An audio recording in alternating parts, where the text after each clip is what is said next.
আসসালামু আলাইকুম। উপন্যাস প্রণয়ের অমল কাব্য পর্ব ১৯।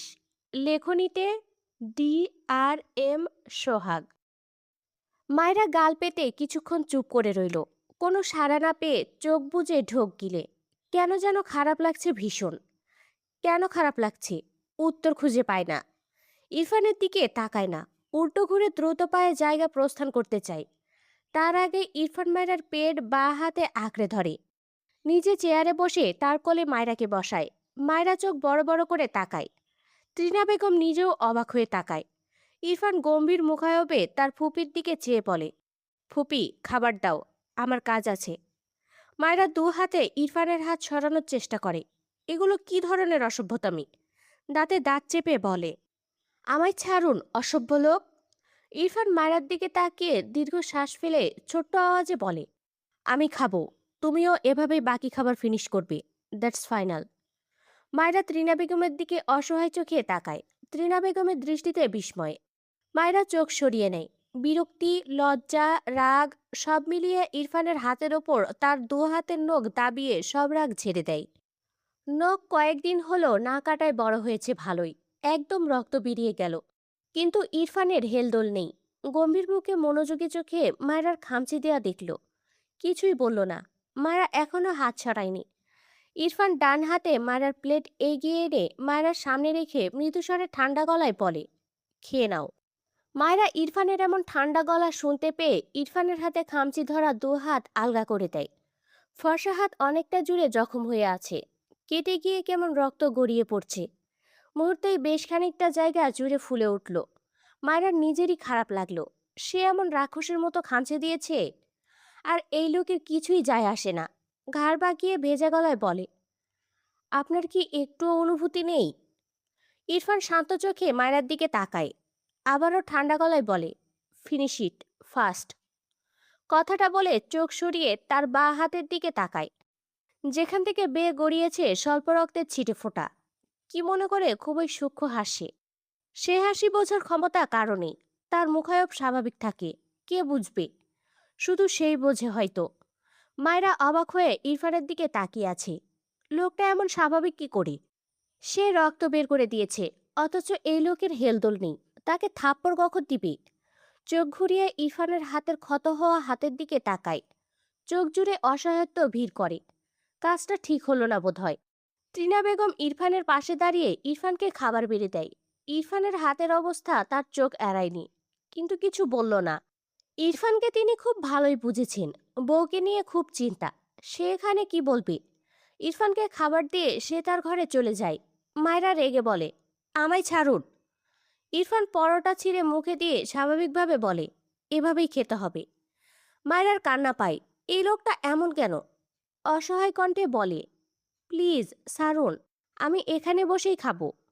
ইরফান কিছু বলল না। মায়রা ইরফানের খামচি দেয়া হাত আবারও দু হাতে চেপে ধরে। ইরফান খাওয়া থামিয়ে একবার তাকায় মায়রার হাতের দিকে। চোখ সরিয়ে নেয়। কিছু বলে না। খাওয়ায় মনোযোগ দেয়। মায়রা বিরক্ত হয়ে রেগে বলে, আপনি ছাড়বেন আমায়? বলছি তো এখানে বসেই খাবো। ইরফান শুনল না। মায়রার এত রাগ লাগছে। মনে মনে বিড়বিড় করে দু চারটে কথা শুনিয়েছে এতক্ষণে। ইরফানের হাতের দিকে তাকালে দেখলো পুরো হাতের বেশ অনেকটা জায়গা জুড়ে ক্ষত। বিড়বিড় করলো, ভালোই হয়েছে, অসভ্য লোক। নিজেকে সামলে মৃদুস্বরে বলে, প্লিজ ছেড়ে দিন, এভাবে খেতে পারবো না। এখানে বসেই ভাত খাবো। ইরফান ঘাড় ঘুরিয়ে মায়রার দিকে তাকায়। বা পায়ে তার পাশের চেয়ার টেনে তার চেয়ারের সাথে লাগিয়ে মায়রাকে তার গা ঘেঁষে বসিয়ে দেয় চেয়ারে। মায়রা স্বস্তির নিঃশ্বাস ফেলল। ইরফানের থেকে সরতে নিলে ইরফান পিছন দিকে বা হাতে মায়রার কোমর চেপে ধরে। মায়রার দিকে তাকিয়ে বলে, আবার কোলে বসতে চাইছো? মায়রা বিরক্ত হয়ে নিজের কোমর থেকে ইরফানের হাত সরাতে চায়। জখম হাতে আরো কতগুলো যে আঁচড় লেগেছে তার হদিস নেই। তবে ইরফান সে ব্যাপারে নির্বিকার। মায়রা রেগে বলে, ছাড়বেন আপনি? ইরফান গম্ভীর গলায় বলে, নো। মায়রা হাল ছেড়ে দিল। এই লোককে বলে লাভ নেই। ভাতের প্লেট এগিয়ে নিয়ে দ্রুত খেয়ে নিল। ইরফান দেখল মায়রার খাওয়া শেষ। নিজে থেকেই মায়রাকে ছেড়ে উঠে দাঁড়ালো। তার খাওয়া বেশ কিছুক্ষণ আগে শেষ হয়েছে। মায়রার খাওয়া শেষ হওয়ার অপেক্ষায় ছিল। ফোনের দিকে তাকিয়ে সময় দেখল।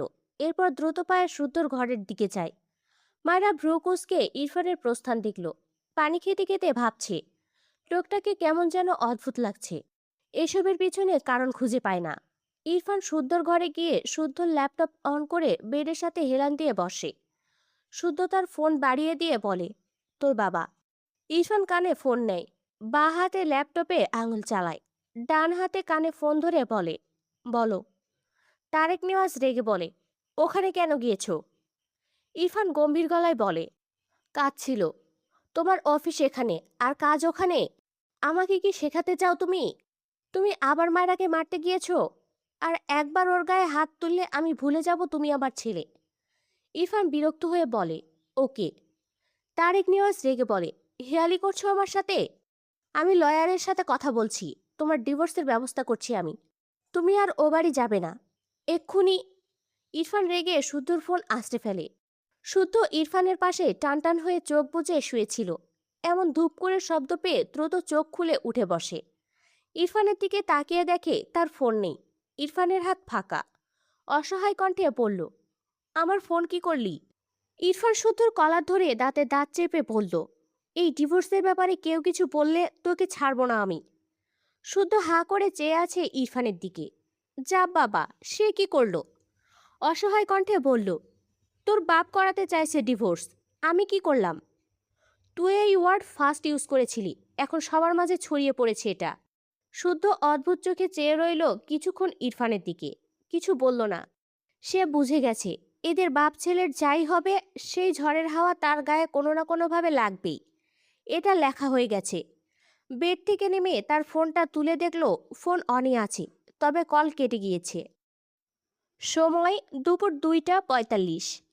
মায়েরা খেয়ে এসে কিছুক্ষণ বই পড়ল, কিছুক্ষণ শুয়ে ঘুমানোর চেষ্টা করলো, কিন্তু চোখে ঘুম ধরা দেয় না। মাঝে আর একদিন আছে এক্সামের, একটু টেনশন হচ্ছে। তবে চিন্তাভাবনায় ইরফানের অংশ বেশি। কি যে ভাবে নিজেই বোঝে না। তবে একটা কথা ভেবে ভালো লাগলো, ইরফানকে এখন হিরোই লাগে তার কাছে। এর ক্রেডিট তার। কিন্তু মানুষ তো ভালোর কদর করতে জানে না, তাই তাকে মেরে চলে যায়। মায়েরা একা একা মুখ বাঁকায়। শুদ্ধর মায়ের ঘরে যাওয়ার জন্য ঘর থেকে বেরোতে নিলে এদিকে ইরফানকে আসতে দেখে মায়েরা অবাক হয়। যখন বুঝলো তার দিকে আসছে, একদম কাছে চলে এসেছে, দ্রুত ভেতরে প্রবেশ করে তার ঘরের দরজা লাগাতে চায়। ইরফান ধাক্কা দেয়। মায়েরা ব্যর্থ হয় দরজা আটকাতে। ধাক্কায় 2 পা পিছিয়ে যায়। ইরফান ঘরের ভেতরে এসে কিছুটা রেগে বলে, স্টুপিড, দরজা লাগাচ্ছিলে কেন?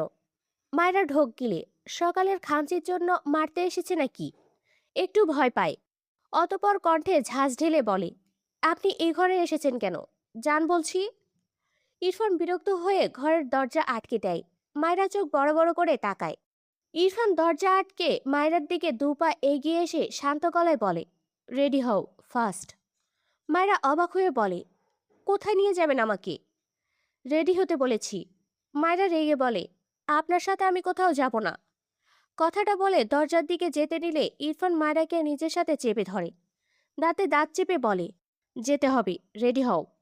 মায়েরা মোচড়ামুচড়ি করে, ঠেলে ইরফানের থেকে নিজেকে ছাড়াতে চায়। চিৎকার করে বলে, অসভ্য লোক, আমায় ছাড়ুন, আমি মরে গেলেও আপনার সাথে কোথাও যাব না। ইরফান ডান হাতে মায়েরার গাল চেপে বলে, আমায় রাগিও না, চুপচাপ রেডি হয়ে নাও। মায়েরা রেগে বলে, আমি যাব না, বুঝেছেন আপনি? ছাড়ুন আমায়। ইরফান চোখ বুজে শ্বাস টানল। রেগে প্রশ্ন করে, হয়? মায়েরা চেঁচিয়ে বলে, তো কি আপনার সাথে নাচতে নাচতে ঘুরতে যাব? আমার সৎ মাও আপনার মতো এভাবে মারেনি। দুদিনে আমাকে উঠতে বসতে মেরেছেন, ছাড়ুন আমায়। কথাগুলো বলতে বলতে চোখ জোড়া পানিতে টইটুম্বর হয়ে গেছে। ইরফান থমকানো দৃষ্টিতে তাকায় মায়েরার দিকে, অবাক হয়ে বলে, তোমার সৎমা? মায়েরা ইরফানকে গায়ের জোরে ধাক্কা দিয়ে নিজেকে ছাড়িয়ে নেয়। আবারও চেঁচিয়ে বলে, আপনি জেনে কি করবেন? বের হন এখান থেকে বলছি। বলতে বলতে ইরফানকে ঠেলে বের করতে চায়।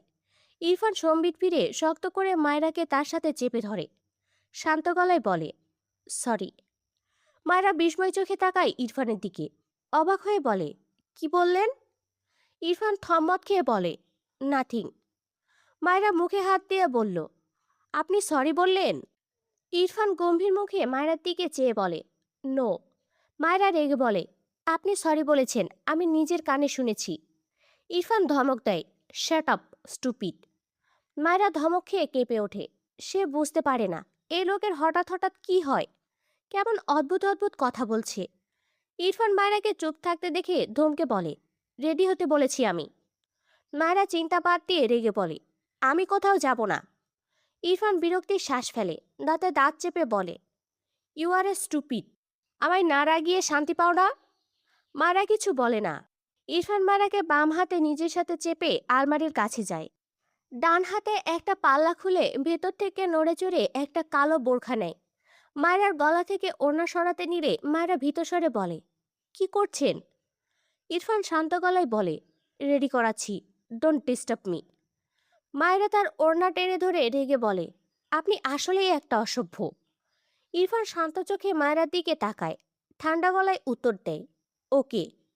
মায়েরা কি বলবে বুঝতে পারছে না। এই লোকটা কি আসলেই পাগল হয়ে গেল?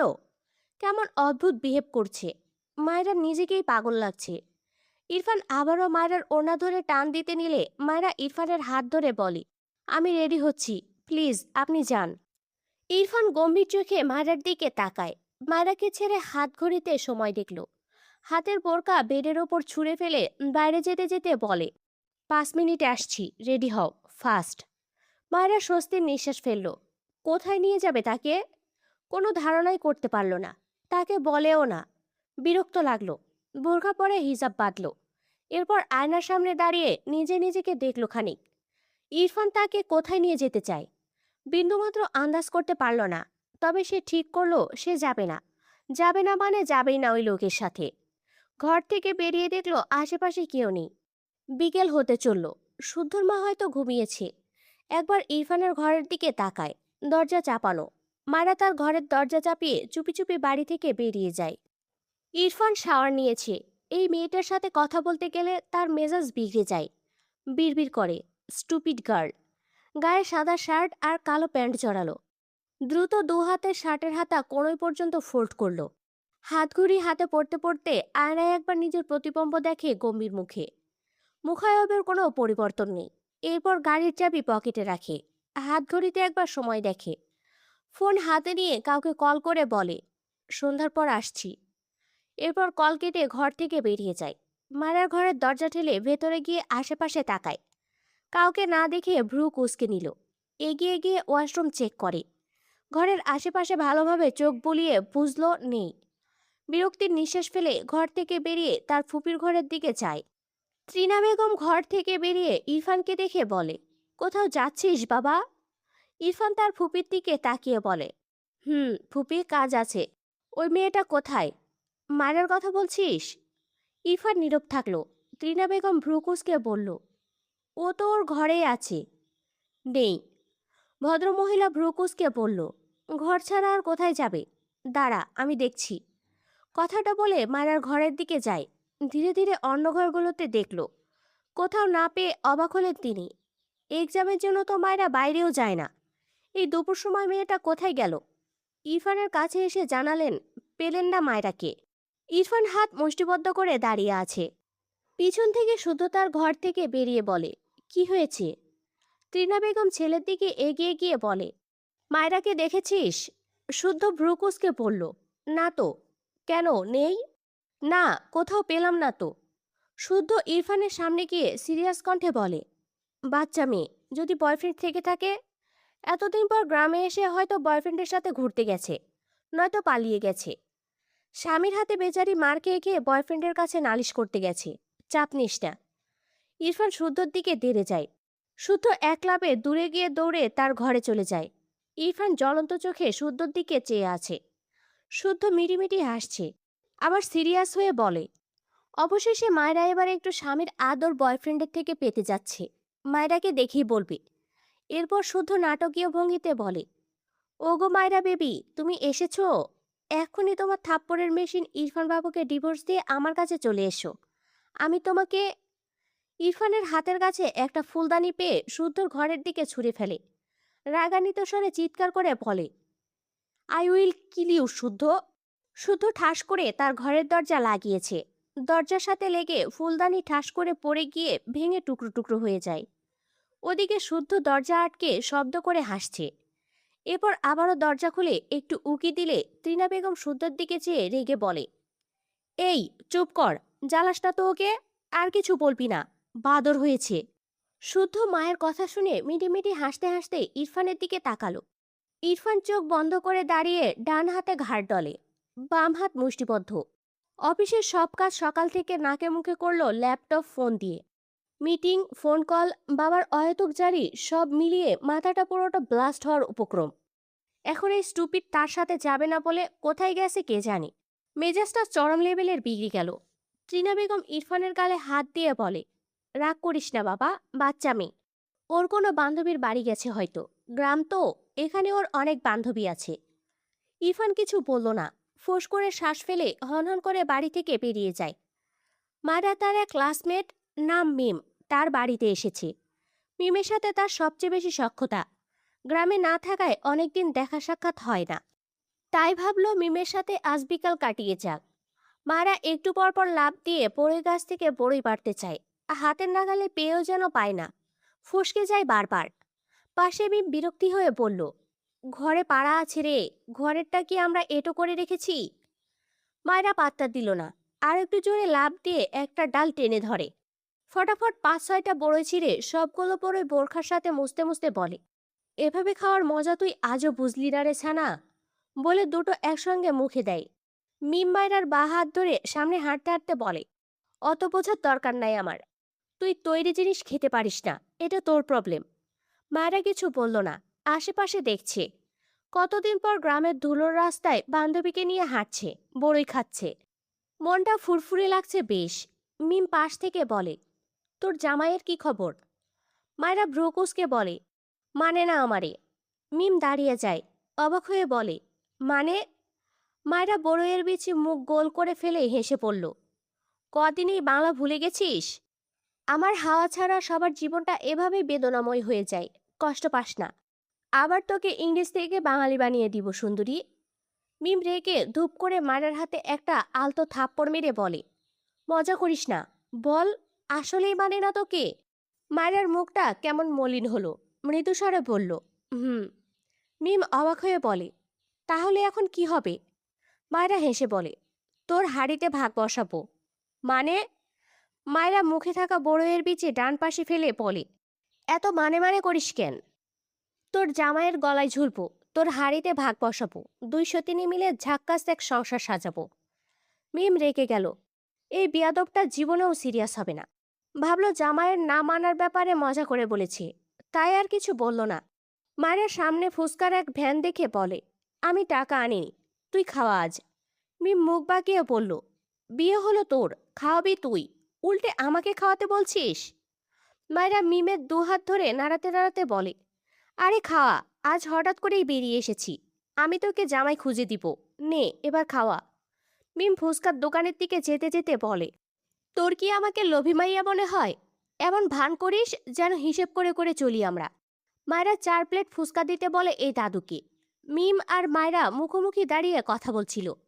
কথা বলার মাঝে মায়েরার পিছনে চোখ পড়লে মিম অবাক হয়ে বলে, দেখ কি সুন্দর একটা ছেলে, পাশে গাড়িও আছে, আমি ক্রাশ খাইছি খালা। মায়েরা ভ্রুকুসকে পিছন ফিরে তাকায়। ইরফান বিরক্তি ভরা চোখ মুখে মায়েরার থেকে কিছুটা দূরেই দাঁড়িয়ে আছে, আশেপাশে তাকিয়ে যেন কিছু খুঁজছে। হাতে থাকা ফোনে কিছু একটা দেখে আবারও আশেপাশে চোখ বুলায়। মায়েরা চোখ বড় বড় করে তাকায়, দ্রুত উল্টে ঘুরে মিমের হাত ধরে। দোকানের বুড়ো দাদুকে বলে, ফুসকা খাবো না দাদু। কথাটা বলেই মিমের হাত ধরে এক প্রকার দৌড় লাগায়। মিম হাঁপানো কণ্ঠে বলে, আরে যাচ্ছিস কেন, কি হয়েছে? মায়েরা পিছু ফিরে তাকায় না। এই লোক তাকে পেলে থাপড়াতে থাপড়াতে তার সাথে নিয়ে যাবে। মায়ের দৌড় থেমেছে একদম মিমদের বাড়ির সামনে গিয়ে, দুজনেই হাঁপাচ্ছে। মিম শ্বাস নিয়ে বলল, কি হলো, চলে আসলি কেন? অনেক সুন্দর ছেলে, চল যাই। তোর বর আছে বলে কি আমি কারো দিকে তাকাবো না নাকি? মায়েরা দুহাত কোমরে রেখে বলে, থাপ্পড় খাবি, বিবাহিত পুরুষের দিকে নজর দিতে লজ্জা লাগে না, বেদ্যপ মাইয়া। মিম অবাক হয়ে বলল, তুই কি করে জানলি সেই লোক বিবাহিত? মায়েরা থম্মত খেয়ে তাকায়, আমতা আমতা করে বলে, আমার দূরসম্পর্কের বোনের জামাই। মিম হেসে বলে, তার মানে তোর দোলা ভাই, চল ট্রিট নিয়ে আসি, শালি হই আমরা তার। মায়েরা রেগে যায়, তার বরকে দুলাভাই বানিয়ে দিচ্ছে। আবার ভাবলো সেই তো বানালো। মিমের হাত ধরে বাড়ির ভেতর যেতে যেতে বলে, হাঁপিয়ে গিয়েছি, চল ঘরে বসে গল্প করব। ফুচকা খেতে পারতাম, চলে আসলি কেন? মায়েরা কিছু বলল না। পুরো বিকেল গ্রামের এ মাথা ও মাথা মায়েরাকে খুঁজে ব্যর্থ হয়ে সন্ধ্যায় বাড়ি ফিরেছে ইরফান। ডাইনিং এর সাথে ড্রয়িং রুমের সোফায় চুপচাপ বসে গা এলিয়ে দেয়। ডান হাতে সফেট শার্টের দুটো আলগা বোতামের নিচে আরেকটি বোতাম আলগা করে দেয়। মাথা পিছন দিকে কিছুটা ঝুঁকে চোখ বুজে রাখে। দুহাত আড়াআড়িভাবে বুকে গুজেছে। ডান পা ভাঁজ করা, বা পা মেলে রাখা। কপাল জুড়ে বিন্দু বিন্দু ঘামের ছিটে ফোটা। চোয়াল শক্ত তার। এভাবে স্ট্যাচু হয়ে প্রায় ঘন্টা দুয়েক বসে রইল। রাত 9টা পেরিয়ে গিয়েছে। শুদ্ধ বাইরে থেকে ভেতরে এসে ইরফানকে সোফায় স্ট্যাচু হয়ে গা এলিয়ে বসে থাকতে দেখে বলে, কোথায় গিয়েছিলি? কতবার ফোন করেছি, দেখ তো। কাল ভার্সিটি আছে, যাবি না? বিকেলে যেতে চেয়েছিলাম, অথচ তোর খোঁজ নেই। ইরফান নিশ্চুপ, চোখ মেলে তাকালো না পর্যন্ত। শুদ্ধর ফোনে রিং হয়। রিসিভ করে ফোন কানে দিয়ে বলে, হ্যাঁ বল। ডাক্তারদের আবার টিচারদের কথা মনে পড়ে নাকি? ওপাশ থেকে সীমান্ত রেগে বলে, ইরফান কোথায়? ও ফোন তোলে না কেন? শুদ্ধ ভ্রুকুসকে বলে, ওকে দিয়ে কি করবি? ও ছ্যাঁকা খেয়ে পেকে গেছে। মানে, ও রিলেশন করলো কবে? শুদ্ধ হেসে বলে, এমনি বললাম। কি দরকার ওকে বল। সন্ধ্যায় ওর আমার চেম্বারে আসার কথা। আমার বউ কতদিন পরে একটু আবদার করলো ঘুরবে বলে। এই ইরফান্নার জন্য তো পারলামই না। ওর নাকি সিরিয়াস রুগী। তো সে কোথায়? আসেও না, আমার ফোনও তোলে না। মেজাজ খারাপ লাগে না? শুধু চোখ ছোট ছোট করে তাকালো ইরফানের দিকে। অতপর বলে, রোগীর কি প্রবলেম রে? অ্যাজমা।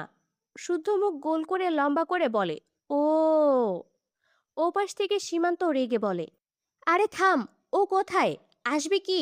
শুনে বলতো। শুদ্ধ হেসে বলে, রোগী তো পালাইছে মামা, তুই তোর বউয়ের রাগ ভাঙা চা। ইরফান যাবে না বলেই কল কেটে দেয়। এরপর ইরফানের দিকে তাকিয়ে সিরিয়াস কণ্ঠে জিজ্ঞেস করে, সীমান্তের কাছে মায়রার অ্যাজমার ট্রিটমেন্ট করাতে চেয়েছিলি? ইরফান কিছুই বলল না, চোখ খুলল না। সেভাবেই থাকলো, যেন ঘুমিয়েছে। শুদ্ধ বিরক্ত হয়ে বলে, আরে ও চলে আসবে, এত চিন্তা। বাকিটা বলার আগেই ইরফান ঝড়ের বেগে উঠে দাঁড়িয়ে শুদ্ধর কলার ধরে রাগান্বিত স্বরে বলে, ওকে এনে দে, রাইট নাও। শুদ্ধ অবাক হয়ে তাকায় ইরফানের দিকে। এর চোখের অবস্থা এমন কেন? চোখ জোড়া অসম্ভব লাল। শুদ্ধ কিছু বলার আগে গেটের সামনে চোখ পড়লে দেখলো মায়েরা দাঁড়িয়ে আছে। শুদ্ধ মৃদু হেসে চোখের ইশারায় বলে, ওই যে এসেছে তোর ও। ইরফান শুদ্ধর কলার ছেড়ে দ্রুত পিছু ফিরে গেটের দিকে তাকায়। মায়েরা ভীত সন্ত্রস্ত হয়ে দাঁড়িয়ে আছে। সে তো সন্ধ্যার পরপরই আসতে চেয়েছিল, কিন্তু মিমের মা রাতে না খাইয়ে আসতে দেয়নি। রাতে খাবার খাইয়ে মিম আর তার মা এই বাড়ি পর্যন্ত তাকে এগিয়ে দিয়ে গেছে। সে ভেবেছিল ইরফান, শুদ্ধ এরা চলে গিয়েছে। এত রাতেও জার্নি দেখে যেমন অবাক হলো, তেমনি ইরফানকে দেখে ভয়ে কাঁপছে মেয়েটা। মায়রার ভাবনার মাঝে ইরফান বড় বড় পা ফেলে মায়রার সামনে দাঁড়িয়ে বাঘের ন্যায় গর্জন তুলে বলে, কোথায় গিয়েছিলে? ভয়ে মায়রার পুরো শরীর কেঁপে ওঠে। কিছু বলার আগেই ইরফান বা হাতে মায়রাকে তার সাথে শক্ত হাতে চেপে ডান হাতে মুখ চেপে আগের চেয়েও শব্দ করে চিৎকার করে বলে, বল, কোথায় গিয়েছিলি? Answer me. মায়রা ইরফানের চোখের দিকে তাকিয়ে সাথে সাথে চোখ নামিয়ে নেয়। এমন ভয়ঙ্কর চোখ এর আগে দেখেনি। এত ভয়ঙ্কর লালিত রাগ মিশ্রিত চোখে একবার চোখ রেখেই তার আত্মার পানি শুকিয়ে গিয়েছে। মেয়েটার ভয়ে চোখ জোড়ায় পানির কণা জমল। ইরফান আগের চেয়েও শক্ত হাতে মায়রার গাল চেপে চিৎকার করে বলে, ড্যামিট, স্পিক আপ। মায়রা দু গালে ব্যথা পায়, তবে কিছু বলে না। কাপা কাপা গলায় বলে, আমার ফ্রেন্ডের বাড়ি। ইরফানের শক্ত কণ্ঠ, ও ছেলে না মেয়ে? মায়রা ভয়েই ফটাফট বলে দেয়, মেয়ে।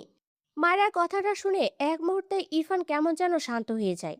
মায়রার গাল ছেড়ে দেয়। বা হাতে মায়রাকে আঁকড়ে ধরা হাত সরিয়ে নেয়। চোখ বুজে শ্বাস টানে লম্বা। এরপর চোখ মেলে তাকায়। মায়রার বাম গালে তার ডান হাত আলতো হাতে রেখে নরম সুরে বলে, ইটস ওকে, নেক্সট উইকে নিয়ে যাব। রাতে খেয়েছো? মায়রা ঝট করে চোখ তুলে তাকায় ইরফানের দিকে। ইরফানের চোখ অস্বাভাবিক লাল, তবে শান্ত। একটু আগের রাগের আভা নেই। উত্তরের অপেক্ষায় গম্ভীর মুখে চেয়ে মায়রার পানে। মায়রা অবাক হয়ে তাকিয়ে থাকে ইরফানের দিকে। কথা বলতে ভুলে গিয়েছে মেয়েটা। কি হলো, কি হচ্ছে সব যেন মাথার উপর দিয়ে যাচ্ছে।